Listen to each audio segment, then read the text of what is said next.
It's your chance to be ruthless. Hey kid, don't ever let them get inside your head. They'll tell you what to do in life instead of everything you know that you could get. Don't let them guide your life towards regret.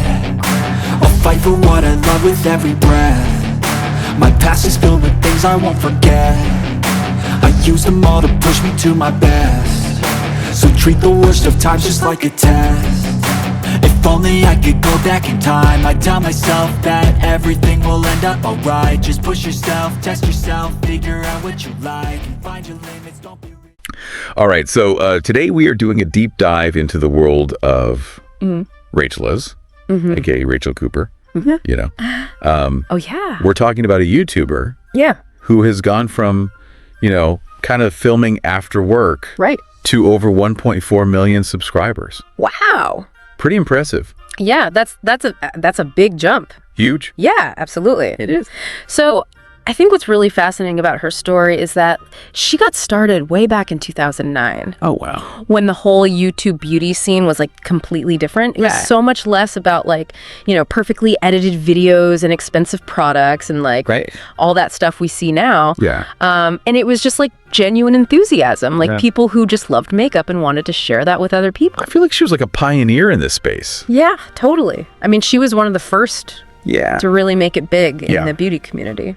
It's funny because I was just thinking about how many of us start these little side projects. Yeah. There are these hobbies that we're like super passionate about, and we never imagined they could become something bigger. Yeah. You know? Like our careers. Like, yeah, and it's funny because her story is a real testament to that whole like follow your passion idea. Right. But I'm curious though. Yeah. Like, what do you think made her content stand out Well, back in those like early YouTube days? I think there's definitely an element of like right place, right time. Yeah. You know, she was there when things were starting to take off. Yeah. But I think it was also just authenticity. Like her early videos had this really like raw, unfiltered quality that viewers really connected with. Yeah. You know, it felt like she was just chatting with friends, sharing her love for makeup. Yeah. You know, she wasn't trying to be anyone or anything other than herself. Yeah. And her editing style even back then was really engaging. Yeah, it's true. Quick cuts, fun music. Yeah. It kept people hooked. She did have this like knack for making even like basic tutorials feel really dynamic. Yeah, she's got a natural talent. Yeah. For sure. Speaking of like dynamism, her channel didn't stay static. No, it did not. Did it? Like, she didn't just stick to makeup. Yeah. You know, one thing that's always impressed me about Rachel is her ability to adapt and evolve with her audience. Right. You know, she could have easily stayed in her makeup lane and probably still been successful, but she branched out into lifestyle home decor. I love that. Even recipes. Like, she really expanded her horizons. That's a savvy move. Yeah. It's like strategically speaking. For sure. I feel like she recognized that her audience was growing up with her. And that their interests were expanding. Totally. Like beyond just makeup. Yeah, they were moving into new phases of life. Right. Starting families, decorating homes. Exactly. It almost feels like she intuitively understood how to stay relevant in their lives. I think that's a key insight for sure. A lot of creators struggle with that balance between staying true to their original niche and expanding to capture new interests. Yeah. But Rachel seemed to navigate it seamlessly. Yeah. And the launch of her second channel, RachhLoves Life, in 2012. Oh, yeah. Really solidified that strategy. And that second channel is like a gold mine. It is. For anyone interested in how YouTubers diversify their content. Yeah, absolutely. It's a lot more personal, right? Yeah. More day-to-day stuff. Yeah. Like a window into her life. Right. As a wife, a mom, and even like a businesswoman. Totally. It's brilliant because it allows her to connect with viewers on a deeper level. Right. Like, think about it. Like, someone might start watching for the makeup tips, but then they stay for the relatable glimpses into her family life. Yeah. And it builds a whole new layer of connection. Exactly. And from a business perspective, right, it opens up opportunities for collaborations and sponsorships. Well, yeah. In different niches. Totally. So it's a really smart move all around. So we're seeing how Rachel is not just a creator, right, but also like a smart businesswoman. Yeah, she's got the whole package. And it's not just about diversifying content. It's about timing, too. Oh, for sure. So, like, for example, Yeah. how did major life events, Right. like getting married and becoming a mom, impact her channel's growth? Those were definitely turning points. I bet. Like her wedding, for instance, Yeah. generated a huge amount of buzz. I bet. Not just because it was a beautiful event, Right. but because she shared it in such a genuine way. It brought in a whole new audience Oh, wow. who were interested in her personal life as Right. much as her makeup tutorials. So true. And then when Julia was born in 2013, Yeah. her content took on a whole new dimension. Yeah. Suddenly there were videos about baby products. Yeah. Right. Mommy routines, the challenges and joys of parenthood. Yeah. I imagine that resonated with a massive audience. Oh, absolutely. Yeah. It tapped into a whole new demographic. Totally. Young mothers, Yeah. women who are going through similar experiences. Right. And it also added a layer of depth to her existing audience's perception of her. Yeah. She wasn't just a beauty guru anymore. Right. She was a real person navigating the ups and downs of motherhood. So true. And those like personal milestones Yeah. happened alongside professional ones too. Oh, yeah, for sure. Right. Like partnering with Style Hall Yes. and hitting that 1 million subscriber mark. Huge. Those are major achievements in the YouTube world. Yeah. It's validation, Right. not just from viewers, Yeah. but from the industry itself. And it often leads to bigger opportunities. Yeah, for sure. For Rachel, it meant access to a wider audience, Yeah. more collaborations, Right. and ultimately more influence. Now, there's something unique about Rachel that I find interesting. Oh yeah, what's that? She's a Canadian creator Right. who's achieved global success. Uh-huh. So do you think her Canadian identity played a role in shaping her brand? That's a good question. Yeah. It's subtle, but I think it's there. There's a certain like down-to-earth quality, a friendliness that I think is very Canadian. And it comes across in her videos, I agree. even if it's not explicitly stated. Yeah, it's like an underlying sense of warmth Right. and authenticity. Totally. I'm curious. Yeah. Do you think being based in Canada, as opposed to like, say, LA, Right. influenced the type of content she created or the audience she attracted? That's a really interesting question. Yeah. I think being outside the traditional YouTube hubs, like Yeah. LA or New York, allowed Rachel to develop a more unique voice. Okay. She wasn't caught up in the same trends or pressures Right. as creators in those saturated markets. So it's like she carved out her own space. Yeah, A exactly. space that wasn't defined by geographical location, Right. but by like a shared sensibility, a certain way of looking at the world. Yeah, for sure. And that, I think, is a big part of her appeal.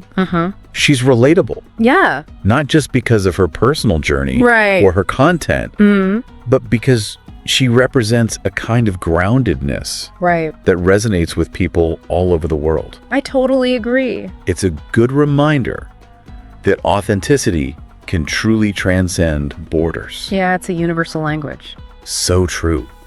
But with all this success, what keeps her going? Yeah. What's the driving force behind RachhLoves? I think at the heart of it, it's her community. Yeah. You know, she's built a real sense of connection with her viewers. Right. They're not just numbers to her. They're people she genuinely cares about. And that comes across in her videos. Oh, yeah, absolutely. Right. It's palpable. It's not just about the makeup or the lifestyle tips. It's about sharing her experiences, Right. her struggles, her triumphs, and inviting her viewers to do the same. Exactly. And that's where her true impact lies, I think. Yeah. It's about creating a space where people feel seen, heard, and understood. I agree. And that's a powerful thing, It is. especially in the often superficial world of online beauty and lifestyle content. Yeah. That's a breath of fresh air, Right. you know? It is. It's genuine. Totally. And it speaks to a larger trend in the creator economy, where authenticity and genuine connection are becoming increasingly valued. Totally agree. Like viewers are craving content that feels real, Yeah. relatable, and ultimately human. It's not enough to just be polished and perfect anymore. No. No. People want to see the messy, Yeah. the imperfect, the real. Yeah. And that's something that Rachel has always embraced. She has. And, you know, her viewers reward her for it. Right. They comment, they share, they engage because they feel like they're part of something bigger Right. than just a YouTube channel. Like a virtual community. Exactly. It's a tribe. Yeah. a space where people can connect over shared interests and experiences. That's a pretty amazing thing to create. It is. It's a testament to the power of online platforms Yeah. to foster genuine human connection. So we've seen how Rachel has evolved from a passionate hobbyist Right. to a savvy businesswoman, a wife, Yeah. a mother, and a leader in the online beauty and lifestyle space. She's done it all. But her story is far from over. No, it's not. Right. She's just getting started. She's hinted at some exciting new ventures on the horizon. Yeah, I'm excited to see what she does next. Ventures that could potentially expand her reach and impact even further. For sure. Oh, you mean like her plans for a podcast? Yeah. And a beauty line? Exactly. I was just about to bring that up. Those are definitely game changers. They are. Like a podcast allows her to connect with her audience in a whole new way through audio, which can often feel more intimate and personal I agree. than video. Yeah.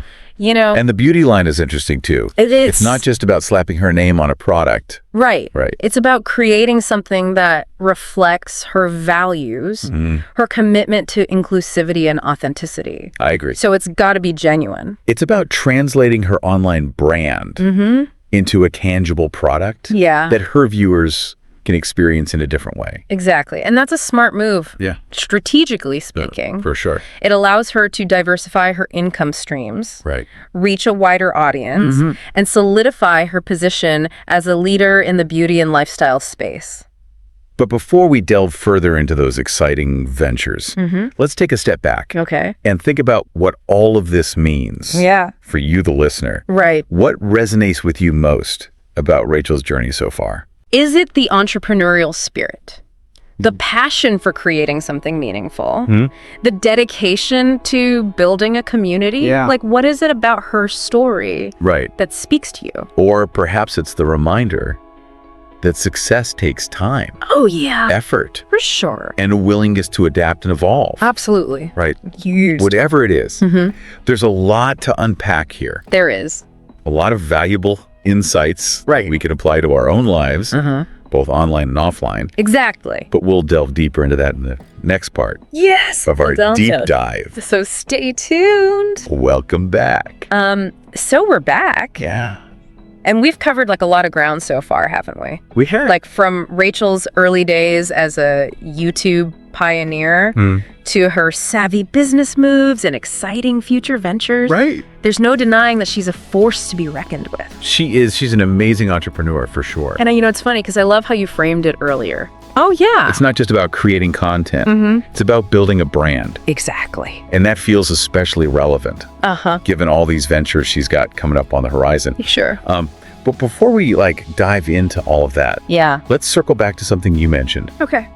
What can listeners, Right. whether they're aspiring YouTubers or just, navigating their online presence, what can they take away from Rachel's journey so far? I think there's a big lesson here about the importance of authenticity. Okay. It sounds cliche, but viewers can spot a fake from a mile away. Right. And Rachel's success, from those early unpolished videos to her more produced content today, has always been rooted in being genuine. So true. It's interesting though, because authenticity can mean different things to different people. Yeah, that's true. Right. It's not a one-size-fits-all kind of thing. Yeah. So for some creators, it might mean showing every flaw Right. and being completely transparent about their lives. Yeah. But then for others, it might be more about staying true to their creative vision, Exactly. even if it doesn't fit the current trends. Yeah, and I think that's a good point. Yeah. Authenticity isn't about following a formula. Right. It's about aligning your content with your values, your personality, Yeah. and your unique perspective. And that's something that Rachel seems to have mastered. Yeah, she's got it down. Whether she's talking about makeup motherhood or her favorite home decor,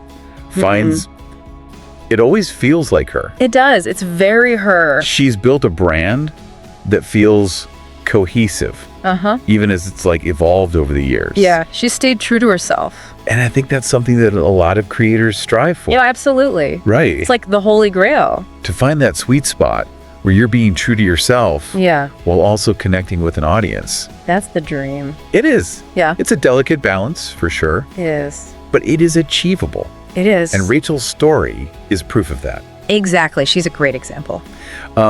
So, you mentioned Rachel's upcoming ventures, Oh, yeah. the podcast and the beauty line. These feel like such natural extensions of her brand. They do. Right. Like, they make so much sense. But I'm curious, Yeah. what unique challenges do you think she'll face in those spaces? Well, the podcasting world is a crowded one. Yeah. Like, there are so many podcasts out there. Right.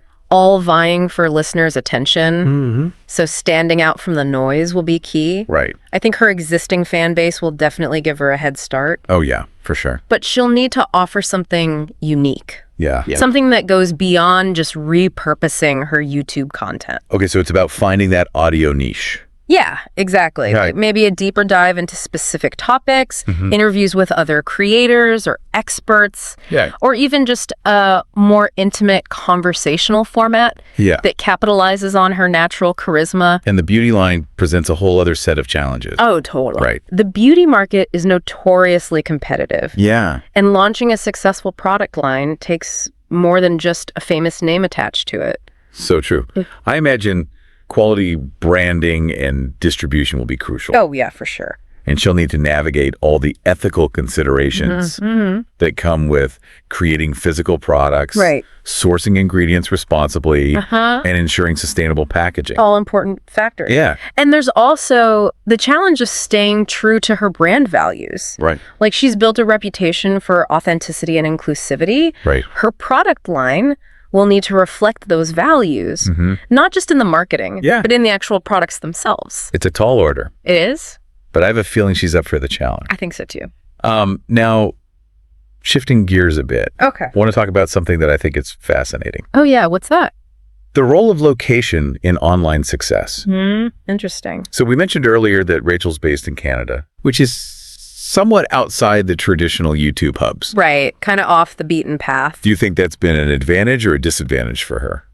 It's interesting because on the one hand, being outside those major centers can mean like fewer networking opportunities, Right. fewer collaborations, less access to industry events. Right. But on the other hand, Yeah. it can also force you to be more creative, more resourceful, Okay. and more focused on building a truly global audience, Right. you know? So it's like she had to work harder to get noticed, Yeah. which might have pushed her to develop a stronger brand identity. Right. And a more dedicated fan base. Yeah, that's a good point. And I think it speaks to like the democratizing power of the internet.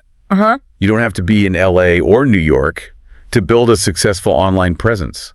Totally. Right. Like, if you have a great idea, a compelling voice, Yeah. and the dedication to see it through, Right. you can reach an audience from anywhere in the world. It's a reminder that success is often born out of overcoming challenges and finding creative solutions. Yeah, absolutely. And speaking of creative solutions, Yeah. I'm curious to hear your thoughts on something. Yeah. So we've seen a lot of YouTubers expand their brands into other areas. Oh, yeah. Podcasts, books, product lines, even acting careers. Right. Do you think this is a trend that's here to stay? Or is it just a passing fad? I think it's more than just a fad. Okay. It's a natural evolution of the creator economy. Okay. As creators build larger audiences and stronger brands, Right. they naturally look for ways to diversify their income streams Yeah. and expand their reach. It makes sense from a business perspective, but I also think it speaks to like the entrepreneurial spirit of a lot of creators. Totally. Like they're not content with just creating videos. Yeah, they want to build empires. Right. They want to leave their mark on the world. And they have the platforms and the tools to do it. They do. The internet has empowered creators in a way that was unimaginable Right. just a few decades ago. It really is remarkable when you think about it. It is. A single person armed with a camera and a laptop can potentially reach millions of people Yeah. and build a multifaceted business. It's it's a testament to the power of creativity, Right. innovation, and hard work. And it's inspiring to see how creators like Rachel are pushing the boundaries Yeah. of what's possible in the digital age. She's a real trailblazer. Now, I want to bring our listeners back into the conversation here. Okay. So we've talked a lot about like the strategic and business aspects Right. of Rachel's success. But what about the personal side of things? Yeah. What lessons can we learn from her about balancing a demanding career with family life, personal growth, and staying true to oneself Right. in the often overwhelming world of online content creation? That's a great question, and it's something we'll explore in depth in the final part of our deep dive. Stay tuned. All right, so welcome back. Back again? I feel like we've covered a lot of ground, Yeah, we really have. haven't we? Like from her early days as a YouTube pioneer to like all her savvy business moves, Right. all the new things coming up.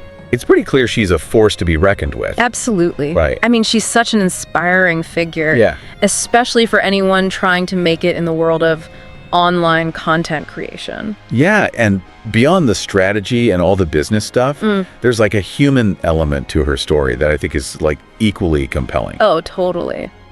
So in this last part of our deep dive, Yeah. we want to kind of focus on that human element, Okay. you know? Sounds good. So we've talked about all of her professional journey, Right. but what about the personal side? Yeah. Like, how has she managed to balance this demanding career with motherhood, Yeah. family life, and like her own personal well-being? It's a good question, and it's something that so many creators deal with, especially as their online presence grows and the lines between personal and professional just get blurrier. Yeah, and it's interesting because she's actually been super open about this in her content. Oh, she has. Like, she's talked about the challenges of juggling work and family, Right. the pressure to constantly create, and like the importance of setting boundaries Yeah. to protect her mental health. That's so important. It's so refreshing, It is. isn't it? In a world where everything online can feel so curated and perfect, Totally. she's not afraid to show the messy, imperfect reality Right. of being a working mom and a successful entrepreneur. And I think that's what makes her so relatable. Totally. You know, she's not pretending to have it all figured out. Yeah. She's sharing her struggles, her learning curves, her triumphs. Right. And it all feels so authentic and inspiring. It's a good reminder that success doesn't always have to be Yeah. like perfectly packaged and Instagrammable. It's often messy and challenging and full of like unexpected twists and turns. And that's okay. It's more than okay. Oh, yeah. It's real. It is. And I think that's what people connect with. Yeah. They see themselves in her journey. Yeah. Like the juggling act, Right. the striving for balance, the constant evolution. And it's a powerful message. It is. Especially for women who are often told that they have to choose Right. between like career success and personal fulfillment. Like you can't have it all. Right.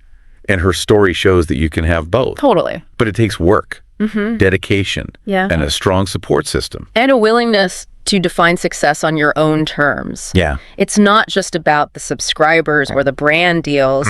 It's about creating a life that feels fulfilling Yeah. and meaningful, both personally and professionally. So you mentioned earlier her openness Yeah. about the challenges of online content creation. What are some of the like specific struggles that she's discussed? Well, she's talked about the pressure to be constantly on, Yeah, I bet. to constantly be churning out content, Right. even when you're not feeling in. Activity Oh, yeah. that can come with having a large online presence. Right. The criticism, the judgment, The trolling. yeah, the trolls. Ugh. That's the dark side of the internet. It is. Hey. Like, it can be this amazing tool for connection and creativity, Yeah. but it can also be like a breeding ground for negativity and hate. It's a double-edged sword. It is, and it's something that every creator has to learn to deal with, I bet. regardless of their niche or their audience size. So how has she coped with these challenges? Like what strategies or insights has she shared? She's talked about the importance of setting boundaries, Okay. taking breaks from social media, Yeah. and prioritizing self-care. And she's also talked about the importance of having a strong support system, Yeah, both yeah. personally and professionally. People you can turn to when things get tough. So it sounds like she's found ways to protect her mental and emotional well-being, Yeah, even while navigating the crazy world of online content creation. exactly. That's a crucial message for anyone building a career online. It is. It's so easy to get caught up in the hustle. Yeah. The pressure to grow, the constant comparison to others. Right. But you have to remember that your health and well-being are your most valuable assets. It's about finding that sustainable pace, Exactly. building a career that's fulfilling and successful without like burning yourself out in the process. Right. And it's about recognizing that success doesn't happen overnight. Yeah. It's a journey, not a destination. So true. And there will be bumps along the way. And Rachel's story is a perfect illustration of that. It is. She started small, she experimented, She adapted. Uh-huh. And she persevered. And through it all, she stayed true to herself and her values. And that's honestly what's so inspiring about her. It is. Like, she's shown that it's totally possible to build a successful career online Yeah. without sacrificing your authenticity or your well-being. And that's huge. So as we wrap up this deep dive into the world of RachhLoves, Yeah. what's the one key takeaway for our listeners? You know, if there's one piece of advice I could offer, Yeah.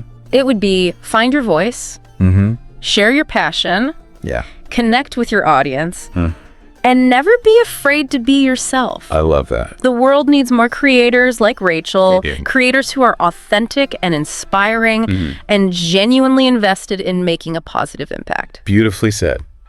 Well, on that note, we'd like to thank you, our listeners, for joining us on this deep dive. Yeah, thanks for listening, everyone, We hope you found it informative, insightful, and hopefully inspiring. and maybe even a little bit inspiring. Until next time, keep exploring, keep creating, Yes. and keep those passions burning bright. We'll see you on the next deep dive.